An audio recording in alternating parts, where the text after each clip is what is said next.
Good morning, everyone, and welcome to Current Church.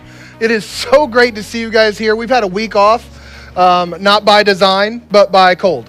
So I hope you guys had a great 2 weeks, and it was great to see you guys on the live stream last week. My name is Ryan James. We haven't met before. I'm the groups director here at Current Church. And you know what? Speaking of being cold, so I guess it's kind of, so more like speaking of, we're in a movie theater finally again, right? So me and my wife, we like to watch the trailers at the beginning of every year to see what movies are coming out during the year, like for 2024 this year. We started watching them, and you know what? There's a overwhelmingly theme, and that's live action movies. Everyone's been doing live action. You know, you have like Lion King live action. You got all these live action movies. They're kind of like shoving it down their throats to where we just have nothing but live action movies. But you know what I realized for the last 2 weeks is that they're also incorporating VR into that, because we've lived live action Frozen 3 for the last 2 weeks, and I'm tired of it. It's way too long of a movie. It's like Elsa just came out there and froze everything, right? And you know, it's been so cold outside that on the way here, I told my kids, I said, it's going to be 31 degrees today. And they cheered. They were happy. And it's still freezing. It's still below freezing. So it's like a heat wave coming today. And the last thing that I realized, I don't know I hope this didn't happen to you guys. So we're over at the Burns' house for our community group last Thursday. And it was cold. And it was so cold that for the last 2 weeks, I guess it's just been building up in our car. There's a grommet that holds my my shifter basically to the tree. I'm not mechanically inclined, so if that's wrong, I'm sorry. But I know that thing got so cold and brittle, I shifted it down to drive, and it stuck in neutral, and the shifter was just free. It completely snapped the grommet. So we were without a vehicle for that night, and I want to thank the Ethitons for getting my whole family home that night. It was wonderful. Hey, if this is your first time here, I want to say welcome. Here at Current Church, we want to encourage you to and equip you to be a follower of Jesus, no matter where you are on your current spiritual journey. No matter if you're just trying to figure things out, or no matter if you've been a Christian for a while, we want to be there for you, and we want this church to feel like it's your church. And if this is your first time, there's going to be a QR code up on the screen. If you'll take your phone out or just open your browser and go to new.mycurrent.church, scan that and fill that out, we will send you a $5 gift in the mail this week. And one of the biggest things is we want to give back for this community because we are for St. Joseph. And one of the biggest things that we want to do is you'll receive an email with some nonprofit organizations.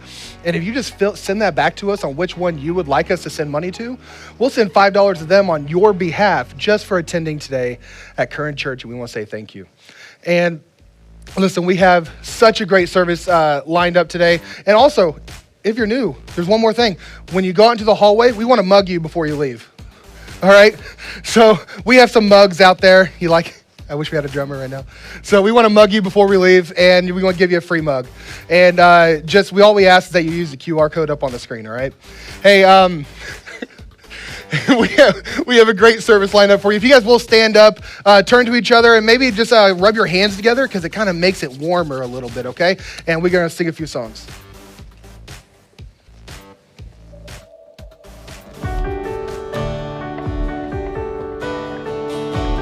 I promise you it'll be the best mugging you've ever had, I guess. Hey, I want to teach you some words right here. It's very difficult. One word. Here we go. Let's sing it together.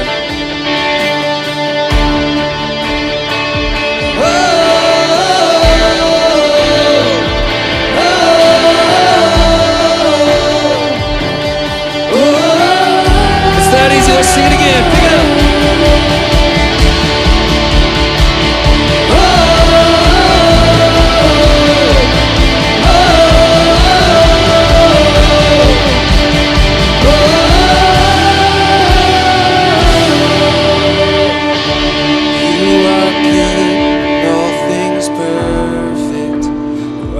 Trust your promise. I've never seen you turn away.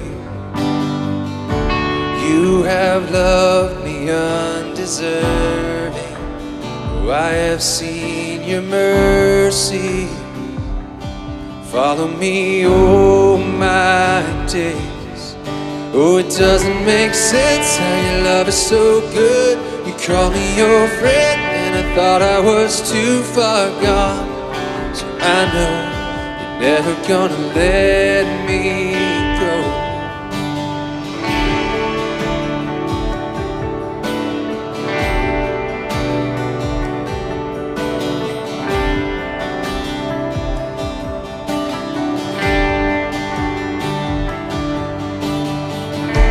Hindsight's always 20/20.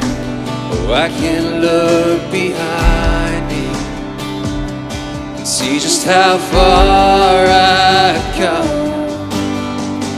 You save me from the brink of falling, mercy shutting doors before me. Now I see all the good you've done. When it doesn't make sense and the future's unsure, I look at my past and I see you there all along. So I know you're never gonna let me go. You are good, you can only be good. Can't be anything else, can't be anything else.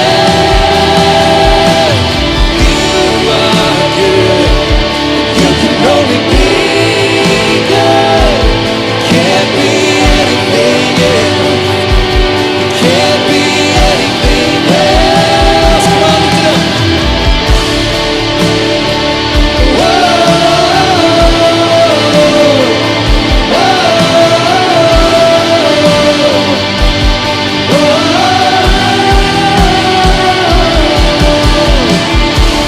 Good today, you'll be good tomorrow. Always been good on your promise. Know that every good thing comes from you. Good today, you'll be good tomorrow. Always been good on your promise. Know that every good thing comes from you.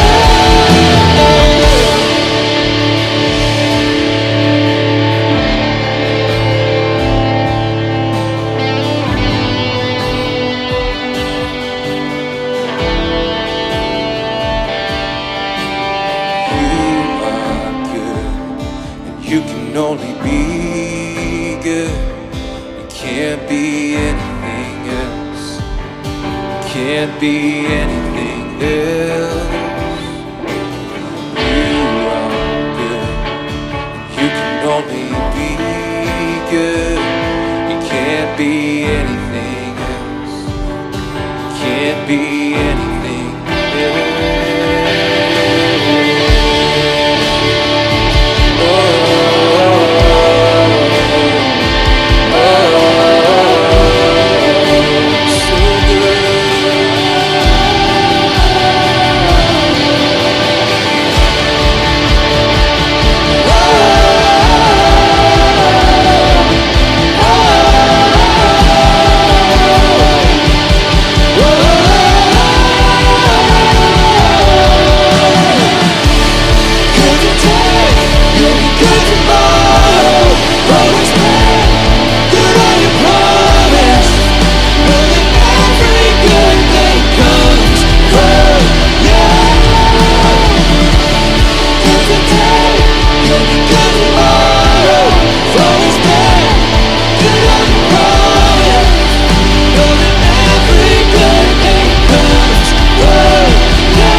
so good. With every breath that I am able, the goodness of God. I love you, Lord. Oh, your mercy never fails me. In all my days, I've been held in your hands. From the moment that I wake up till I lay my head, oh, I will sing of the goodness of God. And all my life you have been faithful. And all my life you have been so, so good. With every breath that I am able, I will sing of the goodness of God. Your voice, you have led me through the fire. In darkest nights, you were close like no other. I've known you as a father, I've known you as a friend. I have lived in the goodness of God. Yeah. All my life you have been faithful. All my life you have been so, so good. With every breath that I am able, oh, I will sing of the goodness of God. Yeah. Your goodness is running after, it's running after me. Your goodness is running after, it's running after me. All my life laid down, I surrender now. I give you everything. Your goodness is running after, it's running after me.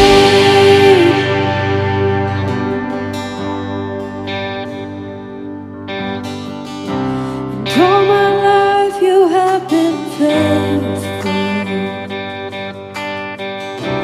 And all my life you have been so, so good. With every breath that I am able, oh, I'm gonna sing of the goodness of God. I'm gonna sing, I'm gonna sing. Oh, 'cause all my life you have been faithful. And all my life you have been so, so good. With every breath that I am able, oh, I'm gonna sing of the goodness of God. Oh, I'm gonna sing of the goodness of God. Thank you, Jesus. Man, it is so great to be here together with all you guys and be able to sing of the goodness of God. Man, you guys may be seated. I want to give you guys an opportunity to talk to you about something today. So I mentioned earlier when I was up here that I was over at the Burns' house for our community group. Well, that was actually we've actually just started that community group off just this last Thursday. And it was wonderful, guys. It was amazing. And the good news is that we have multiple community groups going on right now. And there is actually room in those community groups for a few more families. But we don't want to stop there because we want to actually do another. We want to launch even one, maybe two, depending on who's all interested. We want to launch more community groups starting in February. And you might ask, well, do I need to be in a community group? Well, you don't need to. I would say you kind of need to, but it's not a requirement, right? But I'll tell you that, why do we call it a community group? if you've been in very many churches in the last few years, or maybe if you haven't, let me just explain that a lot of this has also been called small groups before. You might be familiar with that term. But here at Current Church, we call them community groups because it's in these groups that we want you to develop community with one another. Not just a small place you go and hang out, not just a small gathering, but really a community where you feel like you belong with one another. And it's not going to happen right away, but that's the goal of them. And we were just talking this week at our community group that it's so nice that we need human interaction. And it's so great to see you guys every single Sunday. And we're over here as you're walking out and it's like, hey, how you been? Great. But do you really care? Do you really care when you ask how you been? Or are you just trying to make small talk so you can get home and watch a football game or eat some lunch or go out to eat? And so that community group allows that us to get together throughout the week and for us to commune with one another, to become friends with one another. Even maybe you don't want to be friends with me. That's fine. You don't have to be in my group. But listen, it is so worth it. And I urge you guys to really get on board. If you guys are interested in being in a community group, I'll be right here shaking your hand saying, hope you have a great week. At the end of service, talk to me. Just say, hey, I'm interested in this. Can I know more about it? By talking to me, doesn't mean you're in it. I'll share with what you want. You can tell me if there's some certain days.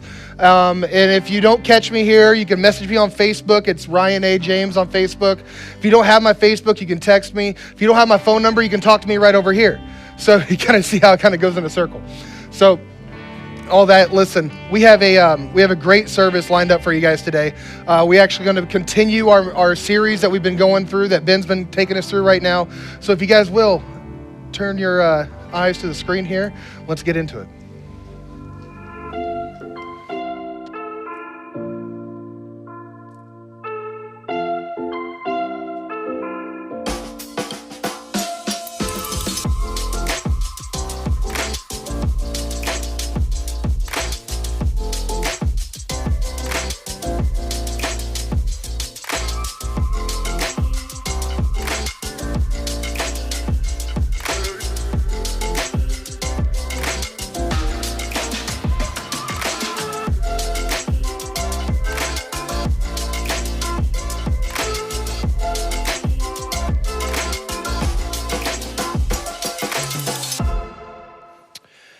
All right, so in light of the question that was just on the screen, I think the best way to start off our time right now as we jump into this together is why don't you just turn to the people next to you and why don't you just say out loud all of the words that you weren't allowed to say growing up? Ready? 1, 2, 3.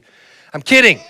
Don't do that. That probably would not be a good idea in general, but especially not in church, right? Yikes, let's not do that. I would venture to guess that probably for most of us growing up, maybe not all of us, but for most of us, depending on how we were raised, most of us growing up, there were some off-limits words in your home. There were some things you weren't allowed to say. I had some off-limits words in my home growing up. In fact, the words that were off-limits in my home might actually surprise you, some of the words that we were not allowed to say. In fact, some of the words that I was not allowed to say growing up, here's one of them right here. Like, I don't even know if, like, I feel slightly uncomfortable even, like saying it out loud, like, darn. Like, I don't know if that's acceptable, Again, some of the words that I wasn't allowed to say growing up might surprise you. I wasn't allowed to say gosh, okay? In fact, this one will really shock you.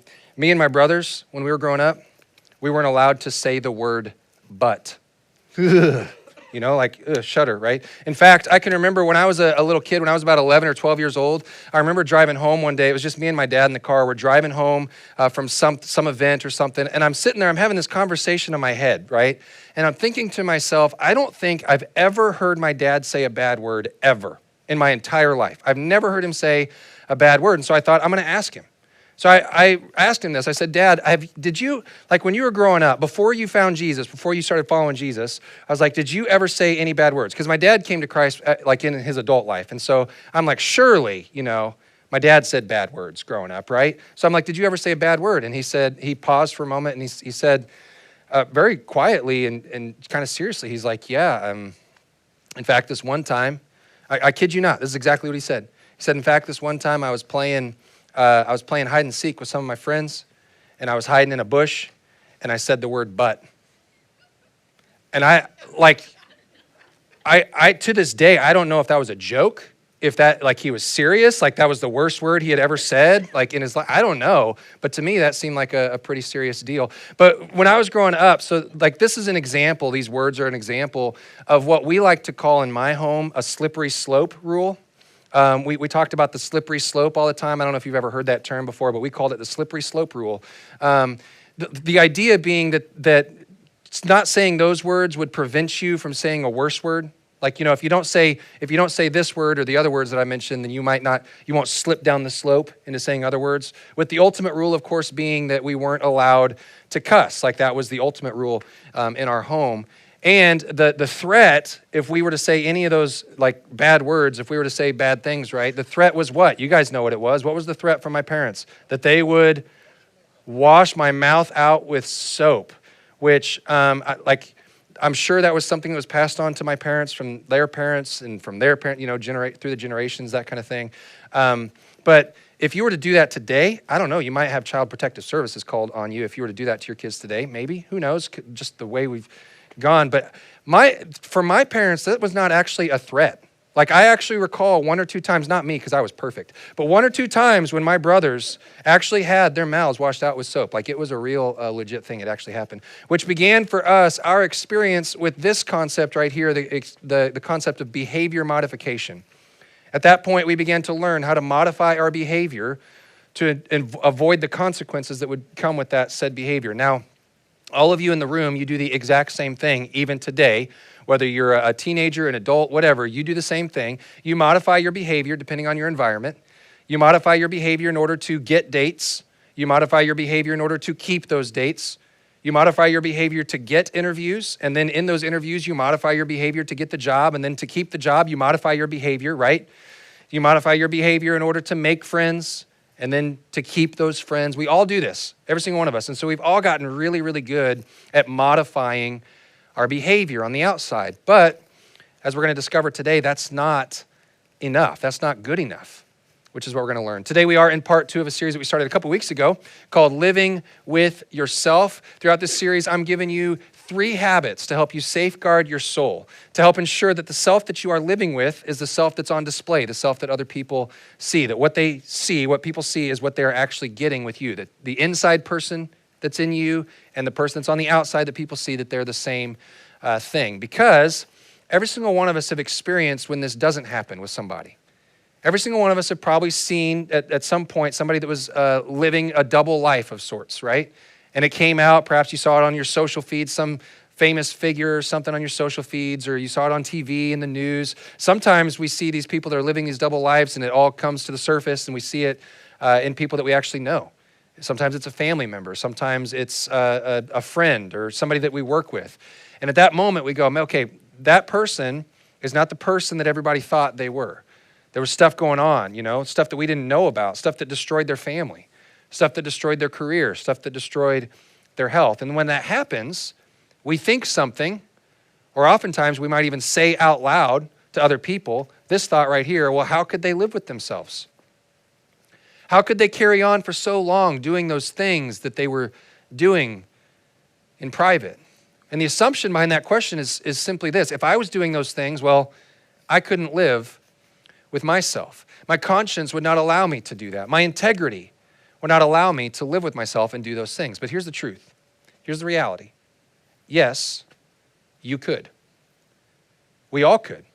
You might not be able to do those things that you've seen other people doing and live with your current self. But if you left your current version of yourself unattended, if you neglected your current self will not be the same as your future self, and your future self will become somebody that you might not recognize, somebody that if you were to meet them today, that you would hate. And maybe somebody in this room right now, maybe that's where you are right now. Maybe you're there today. Maybe you're carrying some secrets that nobody knows about. Maybe you're thinking to yourself, man, how in the world did I get here? And the reason that this happens with people is because people think it can't happen to them. They think it all the time, but yet it happens all the time, and it absolutely could happen to you, and it absolutely could happen to me. There's potential for that. And so the way to ensure that that doesn't happen to us is to assume that it can, Assume that it absolutely can happen to us and take steps to prevent it from happening. And that is the point of this whole series. Again, 3 habits to help safeguard your soul. Your soul is that inner life, the stuff that's, in your mind, in your heart, the stuff that nobody else sees. And there's a theme that we're actually going to cover throughout this series as we go through it. And this theme applies to everybody in the room today. Even if you're here today and whether you're a Jesus follower or not, if you're here and you're like, yeah, I'm all in, I'm following Jesus, this applies to you. If you're here and you're like, I'm not sure how I feel about faith. I'm not sure how I feel about church. I'm just exploring current or church or faith or Jesus or all of it. If that's you, the theme applies to you as well. And the theme is simply this, that the health of your soul determines your capacity for duplicity. Duplicity is when you're one person with one group and you're another person when you're with another group. If those 2 groups were to get together and talk about you, they might think to themselves or say to themselves, I'm not sure we're even talking about the same person because it seems like they're just 2 different people. Duplicity is when you're one person when you're in public with people and you're another person when you're in private. And the health of your soul will determine your capacity for how much of that you allow, how wide that gap gets between who you pretend to be and who you actually are, how wide that gap gets before either your conscience kicks in and goes, hey, I want to do something about this, or worse, you're found out. Everything comes to light. It becomes public for everybody. And so the health of your soul will determine whether or not you close that gap between those 2 people in the immediate, or whether you decide to manage that gap indefinitely. Because the more that you manage that gap, the wider that gap will get. And so we're giving you 3 habits throughout this series to help close that gap and to help ensure that it stays closed. So 2 weeks ago, we talked about habit number 1, which was simply this, to surrender your will. The idea is to wake up every single day and start every single day in some sort of formal way saying, okay, God, I'm offering myself to you. I'm offering my hands to you, what I do today. I'm offering you my feet, where I go today. I'm offering you my eyes, the things that I look at today. I'm offering you my ears, the things that I listen to. I offer you my mind, the things I think about. I offer you my resources, the things I have. I offer you my finances. I offer you my hopes and my dreams. I'm giving it all to you, God, today, and doing it every day. Because I recognize that, God, you are in fact good. You are in fact for me. And so I gave you a prayer, and the kind of the summation of that whole prayer is simply this: God, your will be done through me today. And as we talked about in part 1, if you were here, you may recall we talked about the fact that Jesus encourages us to do this on a daily basis, to take up our cross, surrender our will to God on a daily basis. Because when we do that, it will sensitize our conscience, your conscience and mine, for the day that we have ahead of us. What I mean by that is when you come upon things that make you go, uh-oh, hold up, wait a second.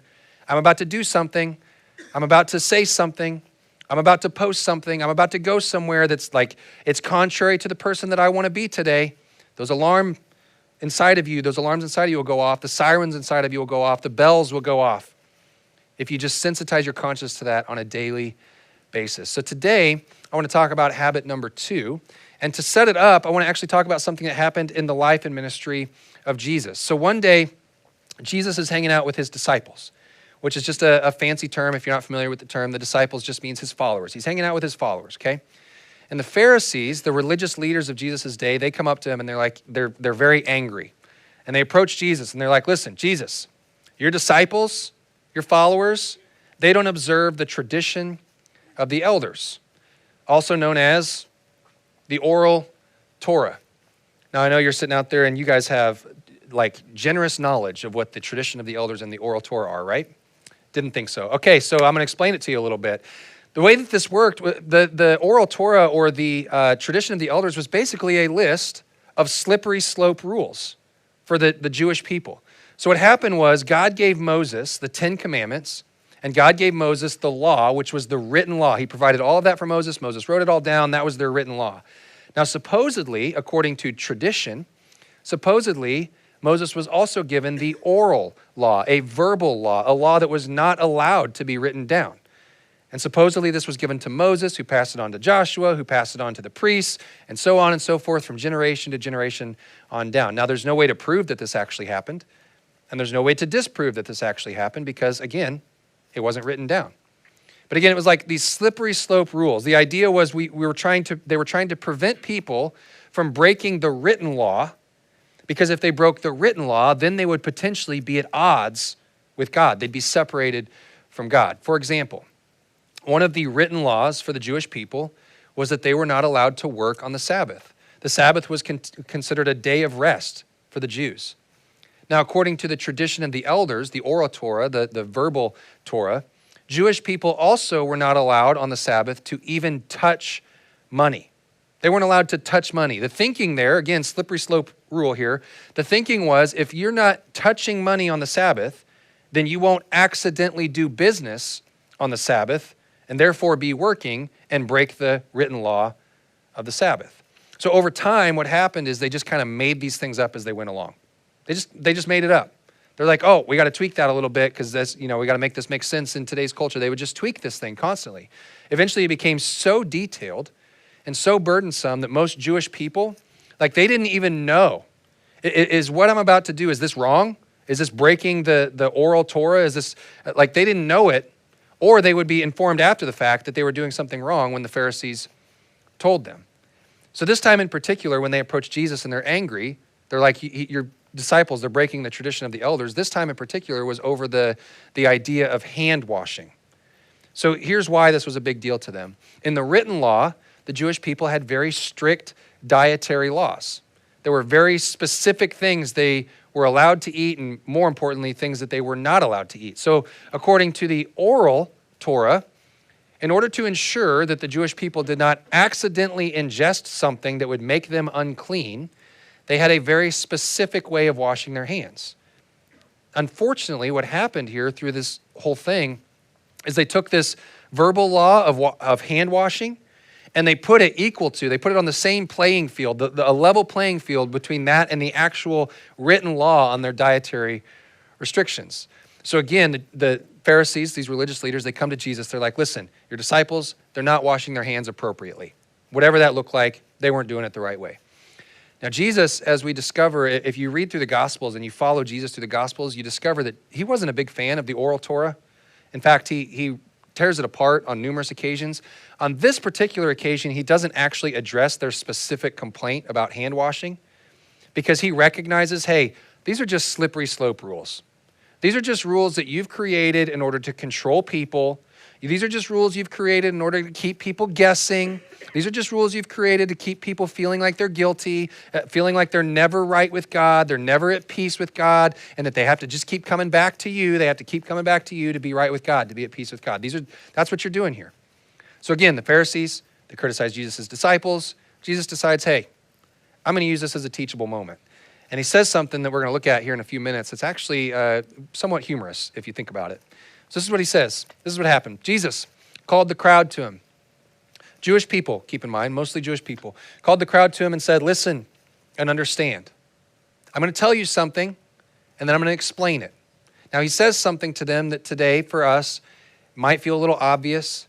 In fact, it might not seem like jaw-dropping to you, but back then, like this was not obvious to them. This is what Jesus says. What goes into someone's mouth does not defile them. I know, no audible gasps in the room. You're like, so what? Like, what in the world does that mean? But here's the thing. To the Jewish people that he was addressing in this crowd, the Jewish people who were trying to follow the Mosaic law, what Jesus just said here would have made them all go, whoa, hold up, wait, what? Wait, I don't know if you can say that, Jesus. Now, this word defile here, defile simply means unclean, to be unclean, or it means to be put at odds with God.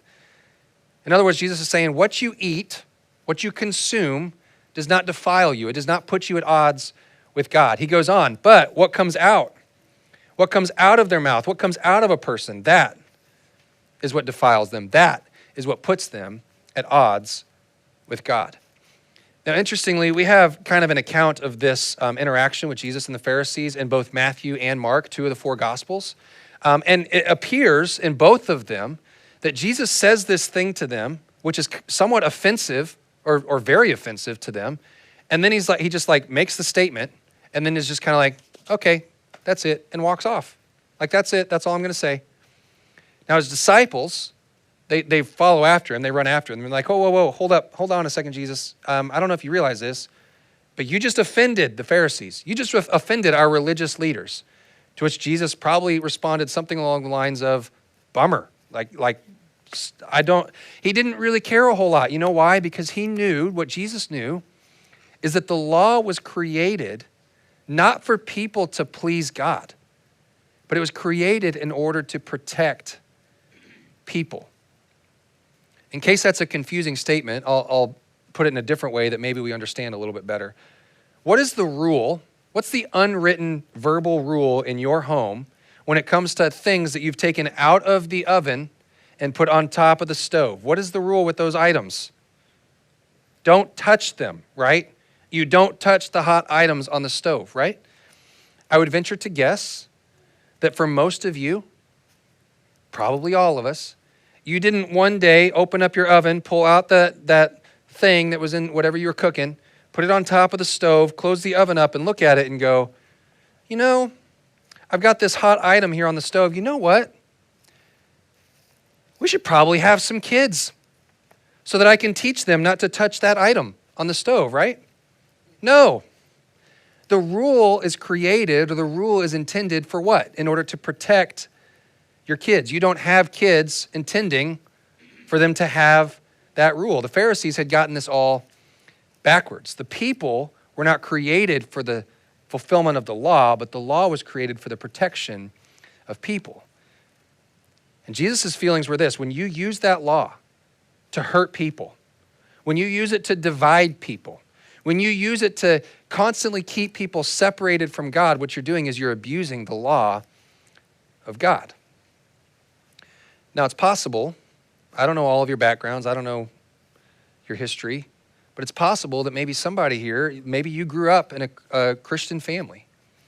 Maybe you grew up in the church. And maybe however it was that you were taught, however it was that you were raised, like just maybe they got this a little bit backwards. And because they got this a little bit backwards, maybe it's caused you, maybe in your current season of life, to begin to lose a little bit of your faith, to struggle a little bit with your faith and wonder where you're at. In fact, if I had the same experience as you, if any one of us had the exact same experience as you, exact same church experience, family experience, rules, whatever, the truth is we probably would have done the same thing. If we had the exact same life, we would have responded the exact same way. But the risk there, the problem there is that if that's you, if you're struggling in your faith, the possibility is that maybe you were directly or maybe indirectly, maybe even accidentally taught that this is the way it works, that there's God up here, and then God has his rules, and then somewhere in here, there's me. God rules me. That somehow, maybe you were, again, directly, indirectly, accidentally taught that you are less important to God than his rules. But that's not how Jesus taught.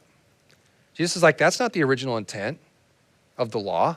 That's not the original intent of the Ten Commandments. The original intent is to recognize the fact that God is for you.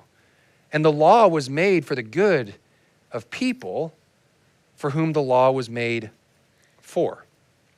So again, the disciples, they've chased Jesus down. They're like, hey, hold on a second, Jesus. First of all, you just offended our religious leaders. And second of all, we don't get it. Can you please explain this to us? We don't understand. And I love Jesus' response. It's quite humorous if, as we look at it. Are you still so dull? Jesus asked them. Are you guys still so dull? Like you still don't get it? Don't you see that whatever enters the mouth goes into the stomach and then out of the body? To which they're like, well, we may be dull, but we ain't stupid. Like we know how that works. In fact, we experience this every single day, Jesus. What's your point? He goes on, what comes out of a person, that is what defiles them. It's not what goes into a person that defiles them. It's what goes out of a person. That's what puts them at odds with God. To which at this point in the conversation, the disciples might have thought to themselves, so you're telling me that using the bathroom puts me at odds with God? Jesus probably had their attention at this point, right? Maybe like I have your attention at this moment. In fact, you might be the most interested you've ever been in what I have to say next in this exact moment right here. Jesus gets to his main point. He says this, for it is from within, on the inside, out of a person's heart, that evil thoughts come. It's not what goes in, it's what comes out of a person that puts them at odds with God. It's not what comes out of a person's word I'm not supposed to say, out of a person's backsides, right? It's the evil thoughts that are on the inside that put us at odds with God. Are you sure, Jesus? Yep, You know why? Because everything harmful that comes out of a person begins as thoughts and things that are on the inside of a person. And then Jesus gives us a list of things that begin on the inside and then come out as harmful things on the outside. This is what he says. Things like sexual immorality, theft, murder, adultery, greed, malice, deceit, lewdness, envy, slander, arrogance, and bad judgment. Now, if you're following along with me, maybe on your phone or in your own Bible, if you're following an English version, the word right here probably says the word folly, which just means bad judgment. It means making bad decisions. Okay, hold on, wait a second, Jesus. I don't know if you've noticed, but these things right here, all of this list right here, these are behaviors towards people. These aren't things that we do towards God. Hold on, Jesus. I thought we were talking about what defiles us. I thought we were talking about what makes us unclean. I thought we were talking about what puts us at odds with God. To which Jesus is like, exactly. That's exactly what we're talking about. When you hurt another person, when you do these types of harmful things to other people, these are the things that put you at odds with God. You can't be right. According to Jesus, you can't be in right standing with God while you are mistreating people in these types of ways right here. It's not simply, oh, well, you know what? As long as this is good, as long as you and me and you, God, I'm spending time with you, getting to know you, we're hanging out, I'm good here. It's not like you can't do that and then go behave however you want towards other people. That's how the Pharisees thought. That's how the Pharisees behaved. That's what they taught. Jesus is like, you're defiled. You're not right with God when you mistreat people that God loves. You're not right with God when the thoughts that are on the inside of you, as he talked about, in your heart, become behaviors on the outside of you that hurt other people. When you do that, you're not right with God. By the way, this right here, everything that Jesus just taught, this was a completely new way of thinking for them. Up until this moment, they thought like all that mattered, me and God, as long as we're good, I'm good. Like that's what they thought. All the way up until this point, this was a new way of thinking for all of them. But this was the kind of kingdom that Jesus had come to establish here on this earth. And then he says this, all of those evils, all those things that I just listed, all those evils, they come from inside and they defile a person. So eating without washing your hands, does that defile you? No. Now to this point, you may have caught the obvious point, but just in case you haven't, this is what Jesus is pushing us to think about. Jesus is pushing us to pay attention to what's on the inside. Because what's on the inside will eventually work its way out of us. Jesus is like, those behaviors, your behavior on the outside will eventually reflect the condition of your heart. Your behaviors on the outside will eventually reflect the condition of your soul. So here's that list again, and perhaps some more familiar terms for us. Immorality, adultery, theft, deceit, envy, greed, slander, and bad judgment. So let me ask you this. Do you know anybody who's lost their family over one or multiple things on this list? Do you know anybody who's lost their job, lost their career?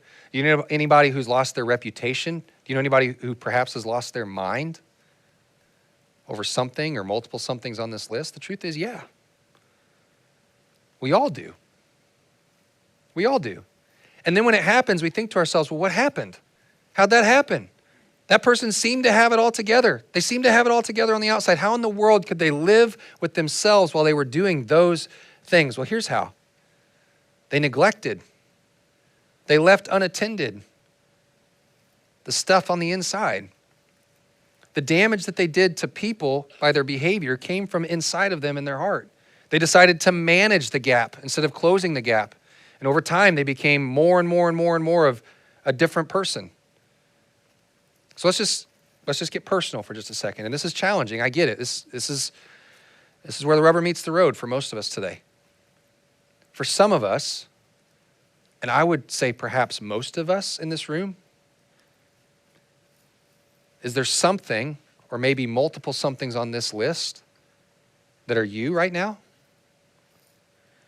Maybe it's that one right there. You're struggling to be honest with the people in your life. You struggle to tell the truth about what's really going on or what you're really doing with people in your life. Maybe you're struggling telling yourself the truth when you look at yourself in the mirror. Could it be a combination, perhaps, of a couple of these?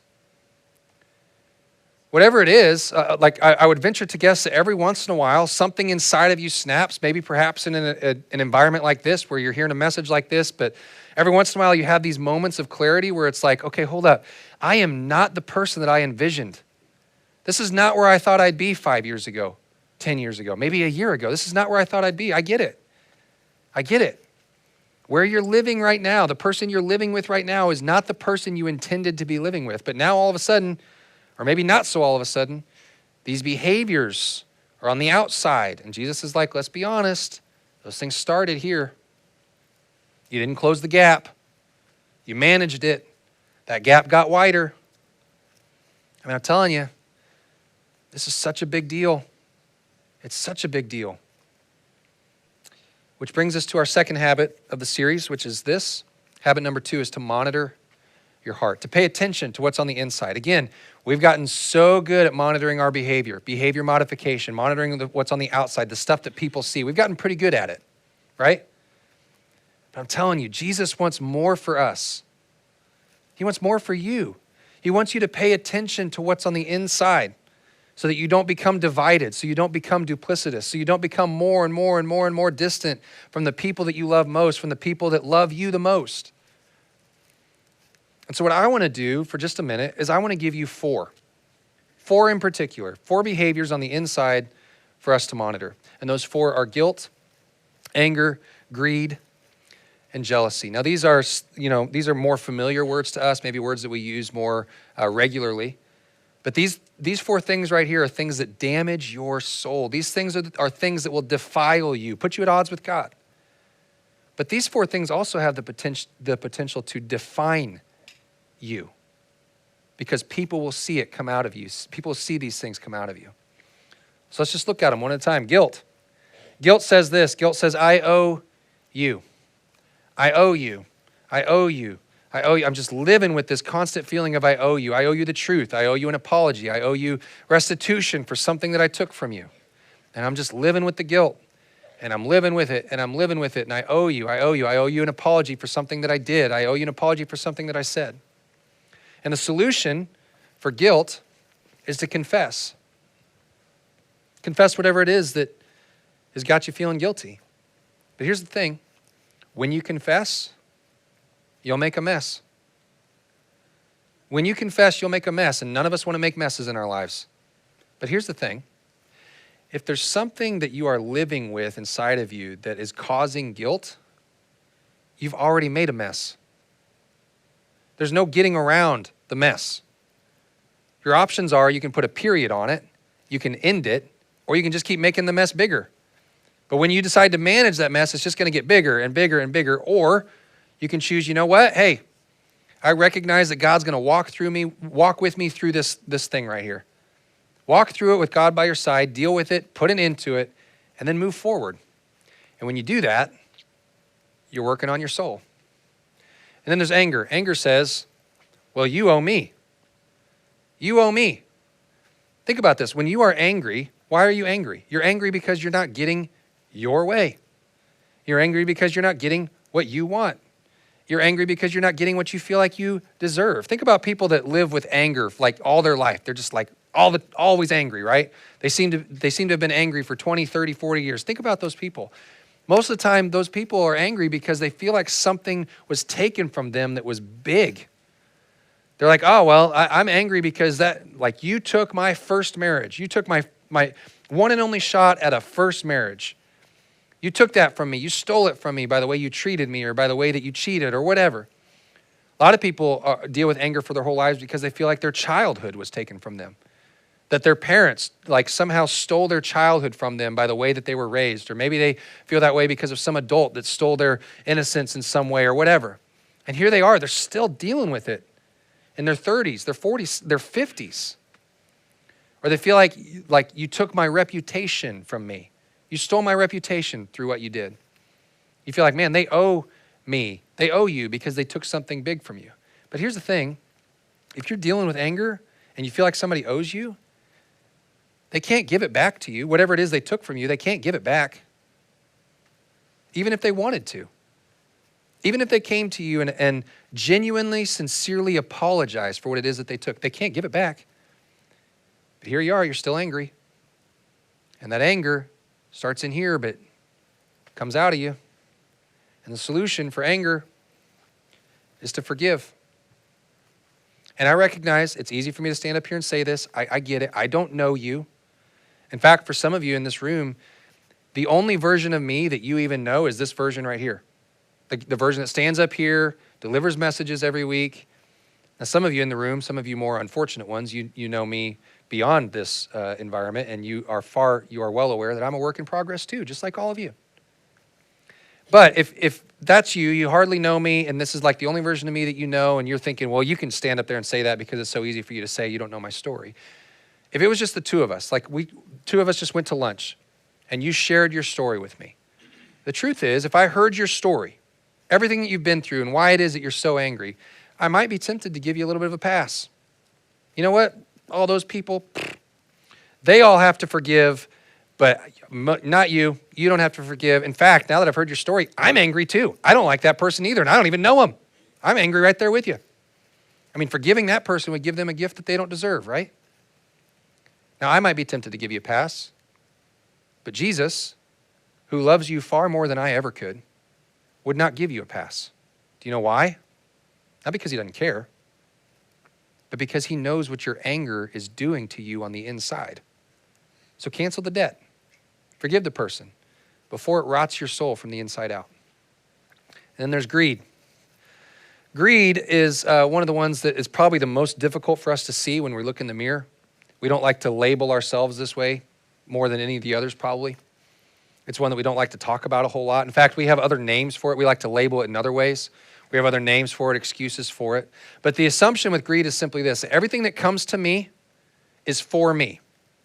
Everything that has been placed in my hands, it's for me. Everything I've earned, it's for me. Everything I've inherited, it's for me. Everything that has been given to me, all of it, it comes to me for me. Here's what greed says. Greed says, I owe me. I owe me everything that comes to me. But here's the problem with greed. Greed forces people to compete with your stuff. Greed forces people to compete with your accomplishments. Greed forces people to compete with your successes. And we don't like to label it as that. We like to say, oh, I'm not greedy. I'm not a greedy person. I'm a careful person. I'm not a greedy person. I'm being responsible. I'm not a greedy person. I'm being grateful for the nice things that have come to me. I'm not a greedy person. I'm preparing myself and my family for the future. I'm not being greedy. I'm trying to build something that I can pass on to my kids someday. I'm not being greedy. I'm paying off debt. That's how we like to label it. But what all of that does is it excuses our lack of generosity. And by generosity, I don't mean like when somebody comes to you and they're like, oh, I have a need, and you throw a little bit of money at it. That's not generosity. Generosity is recognizing all the time that not everything that comes to me has been given to me for me. And I need to be intentional about giving some of that to people that God wants me to give it to, systematically, intentionally giving, which we recently covered, so I won't spend a whole lot of time on that. But greed, what it does is it puts you at odds with people, and it puts you at odds with God. So the solution to greed is to give. The solution to greed is to give big. The solution to greed is to give with a plan. The solution to greed is to give to something that's making a difference in the world that you are excited to give to. The solution to greed is saying, hey, listen, stuff, accomplishments, success, whatever, you don't own me.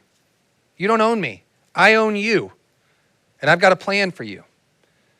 The solution to greed is giving till it hurts and giving until it becomes easy and not making an excuse for it anymore. Saying, greed, you are not the boss of me. You will not reside in me. You will not live in me, because eventually that greed will come out of me. And then lastly, there's jealousy.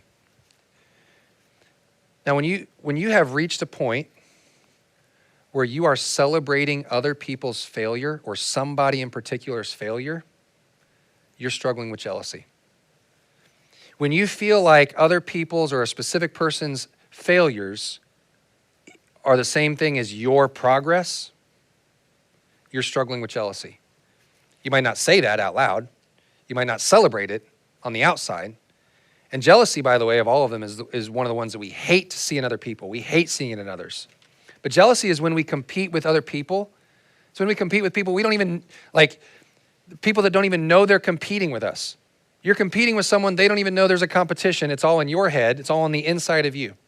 That's jealousy. And the assumption with jealousy is, well, life owes me. But if we were to go a little deeper, most of the time, the feeling is, well, God owes me. God could have made me prettier. God could have made me richer. God could have made me more successful. God could have given me a better family. God could have given me better parents. God could have made me smarter than the people that I'm having these mental competitions with. So let's just admit, like, where might you be struggling with jealousy on the inside? And the solution to jealousy is to celebrate. To celebrate what God has given you, to celebrate what God has given them. That is the solution. And sometimes, if you're struggling with jealousy, sometimes you might need to be the first person to congratulate somebody that was given an opportunity that maybe should have been your opportunity. Be the first person to congratulate them, even if that opportunity wasn't given to you like it should have been. The solution to jealousy is being grateful, being thankful for the blessings that come to you every single day and not worrying about them. So again, 4 of them: guilt, anger, greed, jealousy. If you begin to monitor these things in your heart, the more you monitor it, the more it will diminish their power over you. When you begin to monitor these things in your heart, when you begin to notice these things, and when you notice them, don't manage them. Like, don't just try and manage these things when you see them pop up. Choose to address them. Choose to say to these things, listen, I've already got a master over me. I've already got a master that is for me, that is like fighting on my behalf. You're not for me. All you do is take from me. Begin to monitor those things and root them out of your heart. So to close today, here's what I want to do. I want to actually give you a question. I want to give you a question today, and this question is so important. And the reason it's so important is because, as the wise proverb says, above all else, like the most important thing you can possibly do, guard your heart. For everything you do flows from it. So I want to give you a question. And this question is a great question, not only for you, it's a great question that you could ask your kids every single day. In fact, I would venture to guess that if you have kids, you're probably trying to teach your kids behavior modification, right? So this is a great way for you to monitor your heart. This question is a great way for you to monitor your heart. It's also a great way for you to help monitor their heart as well. And the question is this: is everything okay in your heart? Is everything okay in your heart today? Is there anybody that you owe an apology? Are you mad at anybody? Do you need to write a check, get rid of some stuff, maybe sell some stuff and give the money away from whatever it is that you sell? Are you celebrating somebody's failures? Do you need to celebrate somebody's successes? Again, is everything okay in your heart? Because here's what we all want. This is what I know about every single one of us in this room. Every single one of us. We all want this. Even if you're here today and you're like not sure where you stand as far as following Jesus, we all want this. We want the person that we are living with to be the same person that people see on the outside. So we gotta get this right. We gotta help our kids get it right. Because when our kids are healthy on the inside and when we are healthy on the inside, we are best equipped to resist the pressures on the outside. So again, habit 1, surrender your will. Habit 2, monitor your heart. And don't miss part 3 in 2 weeks of living with yourself, because we're going to do something special next Sunday. Let's pray. God, this is so much easier to stand up here and talk about than it is to live out. I know that. We all know that. So I pray that you would just give us clarity. Like, I pray that you would just make it real for us how we can actually monitor these things. Give us clarity when these things are popping up in our lives, and when we need to root them out. Give us clarity on where to start. Maybe for some of us, we don't even know where to start working on this. Pray that you give us direction in that way as well. Pray that you'd give us direction on how to close that gap between who we are and who we pretend to be, that we wouldn't just manage it, that when we see that happening, when we see this duplicity happening, I'm one person in private that I'm not when I'm with my spouse. I'm one person in private that I'm not when I'm at church. I'm one person in private that's different when I'm at work. I pray that you would just help us to notice that, help us to see it and begin to do that hard work that stuff that's in our hearts, work it out. So pray that just as we've talked about all day today, pray that you'd help us examine our hearts and do the work. We love you, Jesus. We pray it on your name. Amen. We're going to sing a song to close our time together that goes along perfectly with that, this idea. So I want to invite you to stand. Let's sing together.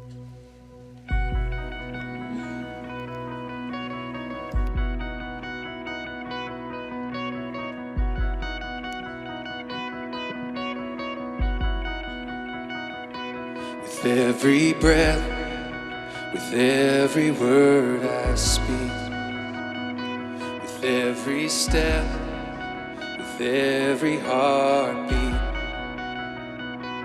Jesus, let it be for you only, my whole life, all for your glory.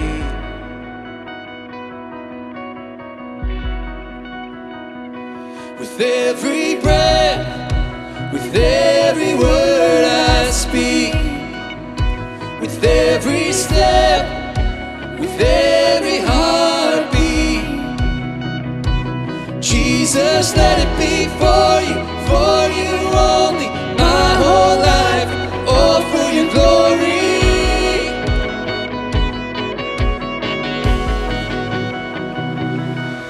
My life is in your hands, trust it all to you, my dreams and all my plans, I trust it all, forever I'm changed, I'll never be the same, because of your love, forever I'm changed, I'll never be the same, because of your love, because of you, Jesus, whoa, because of you, Jesus. Whoa, for all my days, God, you are my guide. I give you all, my heart is open wide. Jesus, let it be for you only, my whole life, all for your glory, all for your glory.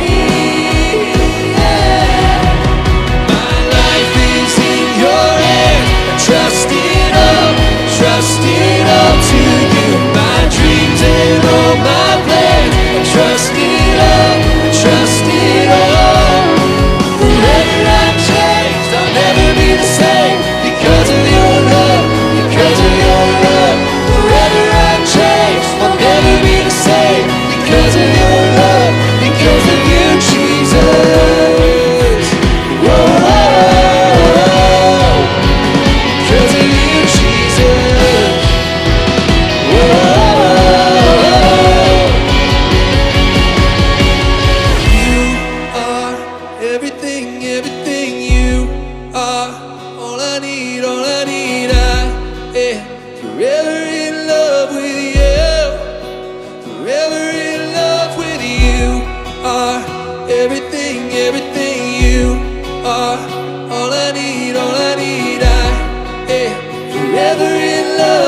Man, it was a great service. It's good to be here with you guys. Hey, hope you guys have a great week. It's good, like I said earlier, it's gonna be 31 degrees today. Get outside and have some fun. Get out in the snow. Maybe let the kids outside for a little bit. That way they're not gonna actually freeze any fingers off today. So, hope you guys get out there and enjoy it. One real quick shout out I want to give a shout out to Riley for leading worship today on her due date. So you are awesome. So man, it was such a good service today. Once again, I'll be over here. If you guys are interested in joining a community group this or next month, let me know. And real quick, one of the benefits of being friends with the pastor of the church is I become privy to things that we are doing in future weeks. And to let you know, I know what we are doing next Sunday, and I'm extremely excited for it. I think you should be too. So I hope, bring a friend, and next week's gonna be a really good Sunday, and I look to see you guys there. And go Chiefs.